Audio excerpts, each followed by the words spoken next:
علیکم ورحمۃ اللہ وبرکاتہ۔ اللہ سبحانہ و تعالی نے ہمیں جو دین مبین عطا کیا ہے، اس میں ہمارے لیے زندگی کے ہر مرحلے پر ہدایت کا نور موجود ہے۔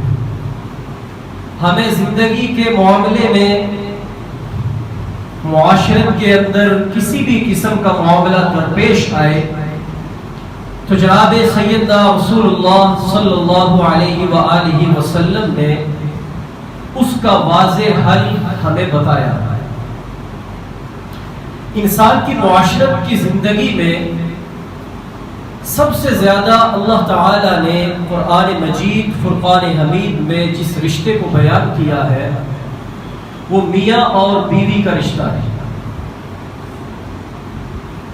بہت ساری آیات، بہت سارے رکوع اللہ تعالی نے اس رشتے اور اس گھریلو زندگی کو بیان کرنے میں وحی آقا علیہ السلام پر نازل فرمائی، اس لیے کہ یہ رشتہ جو میاں اور بیوی کا ہے، جتنا یہ مضبوط ہوگا اتنی ہی اگلی آنے والی نسل اس کی بنیاد مضبوط ہو، وہ ایک اچھا کردار پیش کرے گی۔ اور اگر اس رشتے میں کمی اور کوتاہی رہ گئی تو اس کے اثرات لا محالہ اور یقیناً آنے والی نسل کے اوپر پڑتے ہیں۔ تو اللہ سبحانہ و تعالی نے قرآن مجید فرقان حمید میں بھی اور جناب نبی کریم صلی اللہ علیہ وآلہ وسلم نے اپنی متعدد احادیث میں بھی اس رشتے کو، اس کے حقوق کو بہت کھول کر اور وضاحت سے بیان فرمایا۔ گزشتہ جمعہ اسی معاشرت پر بیان ہوا، اور اگر کسی وجہ سے میاں اور بیوی کا نباہ نہ ہو پائے، ان کا آپس میں یہ رشتہ نہ چل پائے، ان کے مزاج آپس میں نہ ملے، تو شریعت مطہرہ نے اس پر بھی بڑی واضح پالیسی ہمیں دی ہے کہ اس پر تمہیں کیا کرنا چاہیے۔ سب سے پہلے تو اللہ تعالیٰ قرآن میں یہ فرماتے ہیں کہ اگر میاں اور بیوی کے درمیان تلخی پیدا ہو جائے اور ان کا رشتہ آپس میں میاں اور بیوی کے طور پر نباہ نہ ہو رہا ہو، تو انہیں چاہیے کہ ایک خاندان میں سے، لڑکے کے خاندان میں سے ایک آدمی بٹھایا جائے اور لڑکی کے خاندان میں سے ایک آدمی بٹھایا جائے جو ذوی العقل ہو، بات سمجھنے والا ہو، اور ان کے سامنے ان کا قصہ رکھا جائے تاکہ وہ دونوں کی بات سن کے، فریقین کی بات سننے کے بعد ان کے درمیان تصفیہ اور صلح کروائے۔ حکما من اہلہ وحکما من اہلہا۔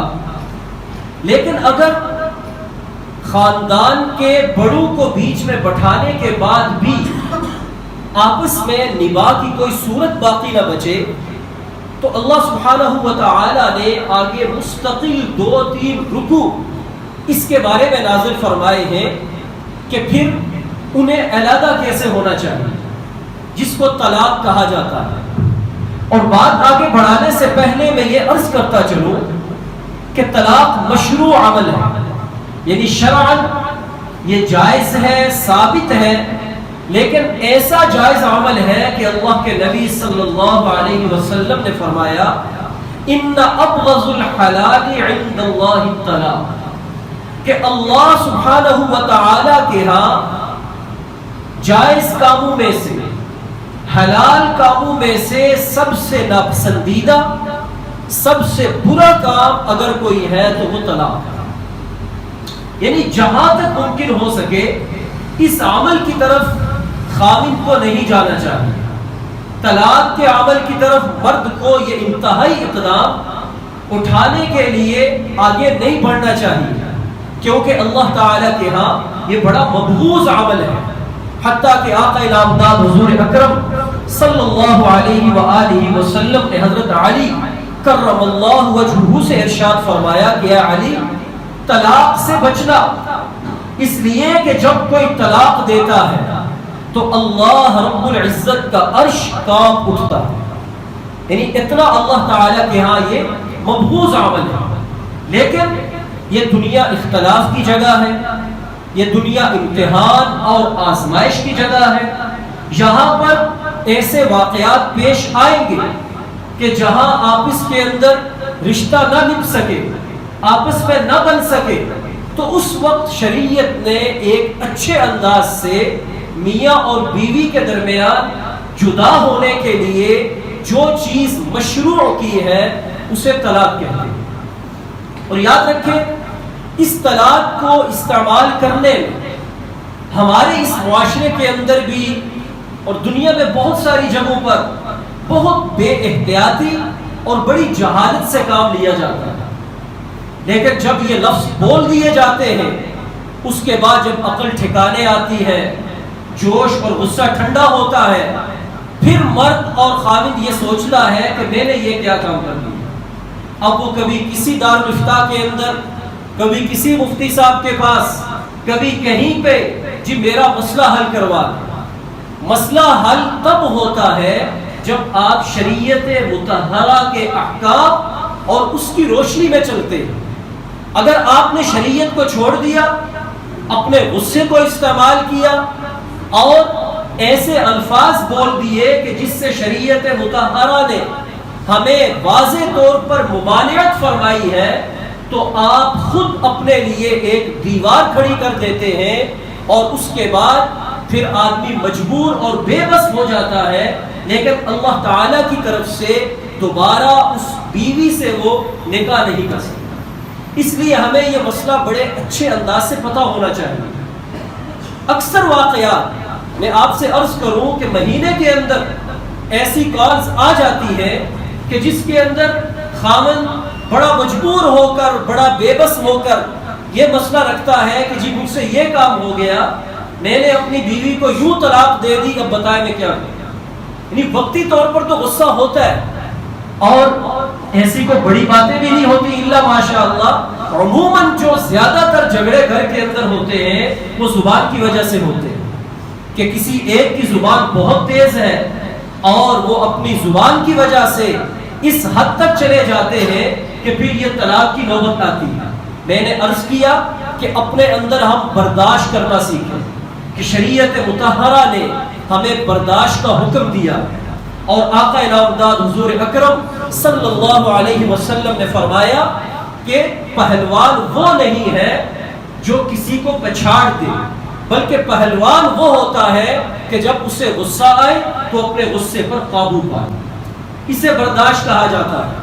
اور پھر گھر کے اندر اگر آپ کے سامنے بیوی ہے تو وہ صنف نازک ہے، عورت ہے، اس کے مقابلے میں مرد کو اللہ تعالیٰ نے زیادہ تحمل دیا ہوتا ہے، زیادہ برداشت کا مادہ دیا ہوتا ہے، زیادہ صبر دیا ہوتا ہے.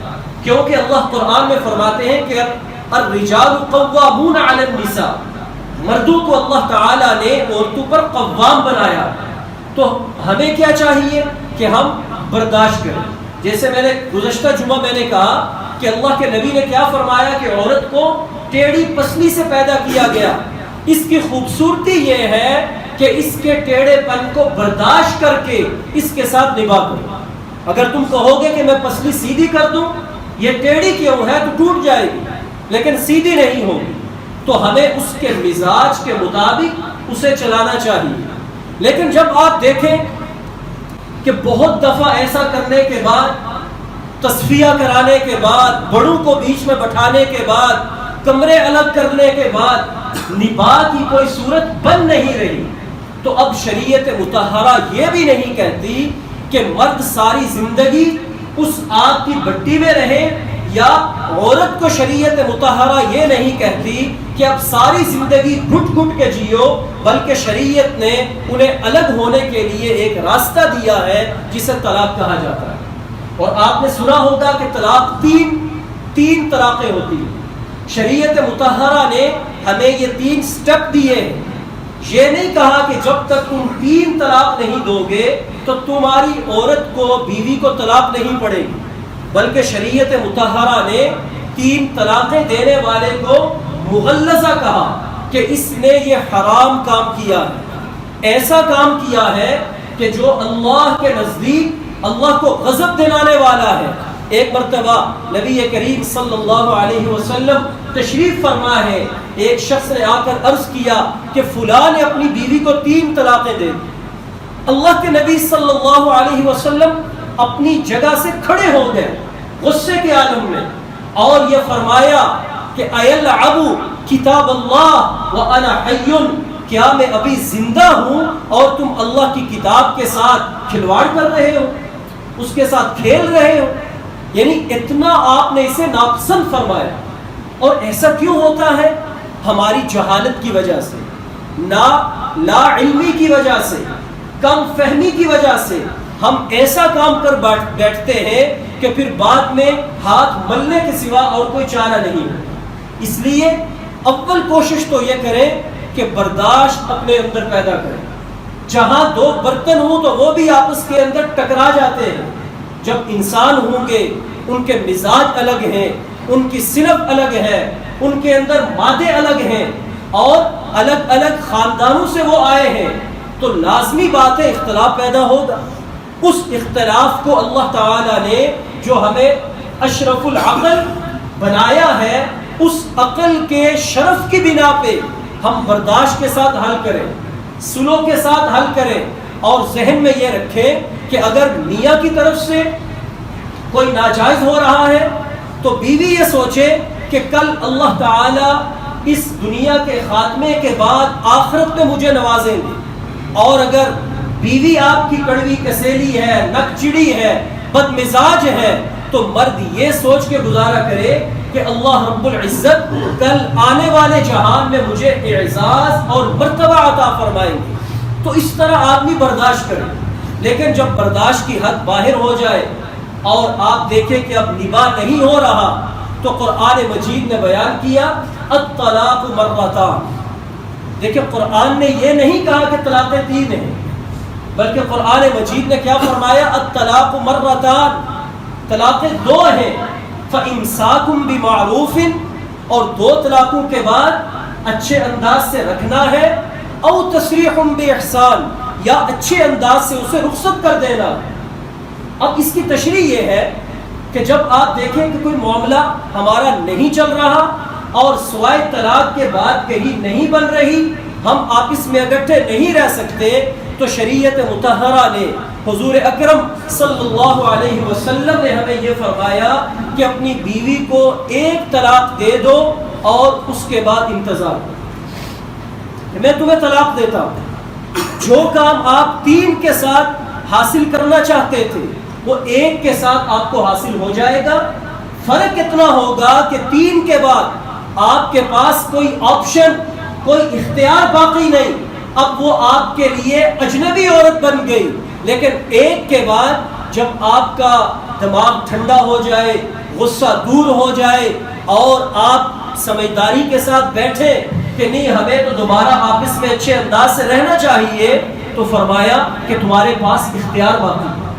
اب جب 1 طلاق دے دی تو قرآن نے کہا کہ اسے گھر سے نہیں بھیجنا۔ ہمارے ہاں یہ بھی بہت غلط کلچر چل پڑا ہے کہ بیوی کو 1 طلاق خاوند دیتے ہیں، اس کے ماں باپ اٹھا کر اسے لے جاتے ہیں، یا وہ اس کے گھر سے چلی جاتی ہے۔ قرآن یہ کہہ رہا ہے کہ اسے اپنے گھر کے اندر ہی رکھو، ہرگز اسے گھر سے باہر نہ نکالو۔ اور اس میں حکمت کیا ہے؟ حکمت اس میں یہ ہے کہ جب وہ تمہارے پاس رہے گی، تمہارے گھر کے اندر رہے گی، جب تک اس کی عدت پوری نہیں ہوتی، تو اسی دوران تمہارا وہ معاملہ جب ختم ہو جائے، تمہارا دماغ اور غصہ جب ٹھنڈا ہو جائے، تو شاید تم کہو کہ میں اسے دوبارہ رجوع کرتا ہوں، دوبارہ گھر بسا لیتا ہوں، تو تمہارا گھر بسانے میں آسانی ہو۔ لیکن اگر وہ تمہارے گھر سے نکل کے چلی گئی، اب وہ اپنے گھر چلی جائے گی، وہاں اور اس کو آگ لگانے والے اور بھڑکانے والے ہوں گے، آپ کے گھر میں کتنے افراد ہوں گے جو آپ کو اور بھڑکائیں گے، آپ کا غصہ اور بڑھتا چلا جائے گا۔ اس لیے یہ قرآن نے فرمایا کہ جب 1 طلاق دو تو اسے گھر میں رکھو، وہیں وہ اپنی عدت پوری کرے۔ عدت کا مطلب ہی یہ ہوتا ہے کہ اب وہ عورت جب تک عدت پوری نہیں ہوتی وہ کسی اور جگہ نکاح نہیں کر سکتی۔ اب عدت کے اندر حکم یہ ہے کہ اگر تمہارا تصفیہ اور صلح ہو رہی ہے، تمہارا غصہ ٹھنڈا ہو چکا ہے، معاملہ درست سمت پہ آ گیا ہے، تو صرف یہ کہہ لو کہ میں اس سے رجوع کرتا ہوں، وہ پہلے کی طرح آپ کی بیوی ہے۔ دیکھیں کوئی مسئلہ خراب نہیں ہوا، اور جب عدت گزر جائے اب یہ ہوگا کہ آپ کا نکاح ٹوٹ جائے گا، اور نکاح ٹوٹنے کے بعد وہ آپ کے گھر سے چلی گئی، تو اب آپ کی مرضی ہے آپ دوبارہ اس سے نکاح کریں یا نہ کریں۔ عورت کی مرضی ہے وہ دوبارہ آپ سے نکاح پہ راضی ہوتی ہے یا نہیں ہوتی۔ اگر دونوں رضامند ہوتے ہیں تو دوبارہ نکاح کر کے پھر وہ میاں بیوی، اس کے اندر کیا خرابی ہے؟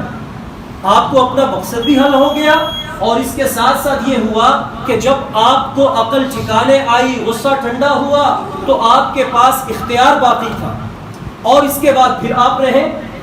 اگر آپ دیکھتے ہیں کہ پھر معاملہ خراب ہو رہا ہے اور کسی طرح بھی بات نہیں بن رہی، اب آپ دوسری طلاق دے دو۔ پاکی کی حالت میں جب عورت ہو اسے دوسری طلاق دے دو، اب وہی پروسیس چلے گا۔ وہ عورت عدت کے دوران آپ کے گھر میں ہے، آپس میں آپ نباہ کرتے ہیں، تصفیہ کرتے ہیں، سلو کرتے ہیں، بیٹھ کے معاملہ حل کرتے ہیں، تو عدت کے اندر کہہ دے کہ میں نے رجوع کیا، وہ آپ کی بیوی ہے۔ اگر عدت ختم ہو گئی، نکاح ٹوٹ جائے گا، اب دوبارہ اگر آپ نکاح کرنا چاہتے ہیں تو پھر دوبارہ آپ نکاح کر سکتے ہیں، اب اس کے بعد پھر وہ آپ کی بیوی ہے۔ اب تیسری مرتبہ اگر آپ سمجھتے ہیں کہ نباہ نہیں ہو رہا، بہت کوشش کی لیکن معاملہ چل نہیں رہا، یاد رکھیں اب آپ کے پاس ایک طلاق کا اختیار باقی ہے۔ اب آپ نے جب تیسری طلاق دے دی تو اب وہ عورت آپ کے لیے اجنبی بن گئی، اب آپ دوبارہ اس سے نکاح نہیں کر سکتے۔ اور اصل میں قرآن مجید نے یہ تین آپشن، تین اختیار، تین دفعہ کی طلاق اس لیے دی ہے کہ زمان جاہلیت کے اندر یہ ہوتا تھا کہ مرد عورتوں پر بڑا ظلم ڈھاتے تھے اور انہیں طلاق پہ طلاق دیتے رہتے تھے، یعنی 10 طلاقیں، 20 طلاقیں، 40 طلاقیں طلاق دے کر اس کو بھیج دیا، پھر اس کے ساتھ رجوع کر لیا، پھر طلاق دے دی، پھر رجوع کر لیا، پھر طلاق دے دی، تو اس طرح یہ معاملہ کرتے رہتے تھے، اور اس سے عورت ایک کھلونا بن جاتی تھی، اس کا حق مارا جاتا تھا، نہ چھوڑتے تھے اور نہ اسے رکھتے تھے۔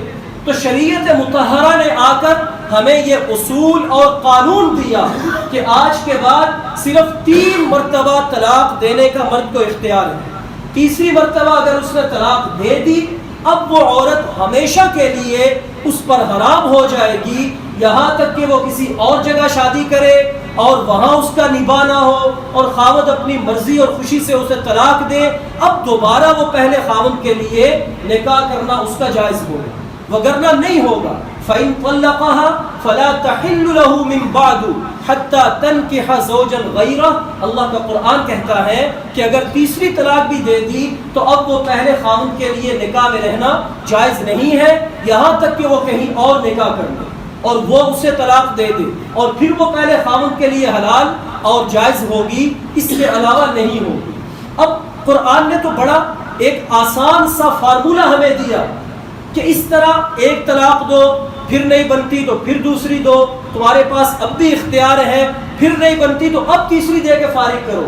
ہم کیا کرتے ہیں کہ دڑ دڑ دڑ، ایک طلاق، 2 3، میں نے تمہیں طلاق طلاق طلاق دی، سارے اختیار ہم نے ایک لمحے میں استعمال کر لیے، ایک ہی جھٹکے میں استعمال کر لیے۔ اب اس کے بعد کیا ہوتا ہے کہ ہمارے سامنے ایک دیوار کھڑی ہو جاتی ہے۔ اب آپ جہاں بھی جائیں گے، اگر کوئی آپ کو ایسا فتویٰ دے بھی دیتا ہے کہ تم نے 3 طلاقیں دی ہے، وہ ایک ہے، میرے بھائیوں اگر کوئی تمہیں 3 روپے دے تو وہ 1 روپیہ نہیں ہوتا، وہ 3 ہی ہوتے ہیں۔ کوئی دنیا کا بیوقوف، کوئی کسی بھی زبان کا ماننے والا یہ نہیں کہتا کہ 3 کا عدد 1 ہوتا ہے، وہ 3 کو 3 ہی کہتا ہے۔